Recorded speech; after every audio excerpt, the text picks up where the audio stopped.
حضرت سیدنا شیخ کرمانی رحمۃ اللہ علیہ شاہی خاندان سے تعلق رکھتے تھے، لیکن آپ نے زہد و تقوی اختیار فرمایا ہوا تھا اور دنیاوی مشاغل سے بہت دور ہو چکے تھے۔ آپ کی ایک صاحبزادی تھیں جو بہت حسین و جمیل اور نیک و پرہیزگار تھیں۔ ایک دن اس صاحبزادی کے لیے بادشاہ کرمان نے نکاح کا پیغام بھیجا۔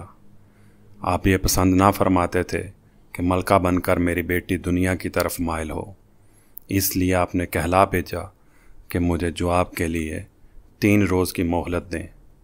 اس دوران آپ مسجد گھوم کر کسی صالح انسان کو تلاش کرنے لگے۔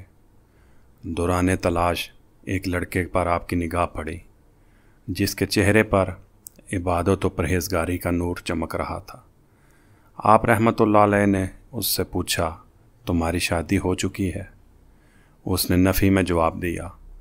پھر پوچھا، کیا ایسی لڑکی سے نکاح کرنا چاہتے ہو جو قرآن مجید پڑھتی ہے، نماز روزہ کی پابند ہے، خوبصورت، پاک باز اور نیک ہے؟ اس نے کہا، میں تو ایک غریب شخص ہوں، بھلا مجھ سے ان صفات کی حامل لڑکی کا رشتہ کون کرے گا؟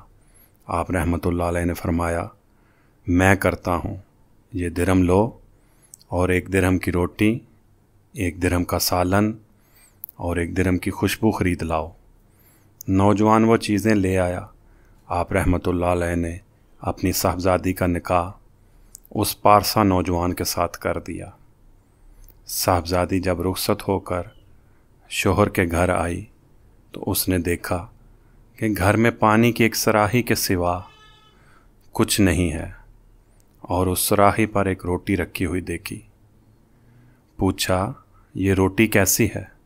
شوہر نے جواب دیا، یہ کل کی باسی روٹی ہے، میں نے افطار کے لیے رکھ لی تھی۔ یہ سن کر وہ کہنے لگیں کہ مجھے میرے گھر چھوڑ آئیے۔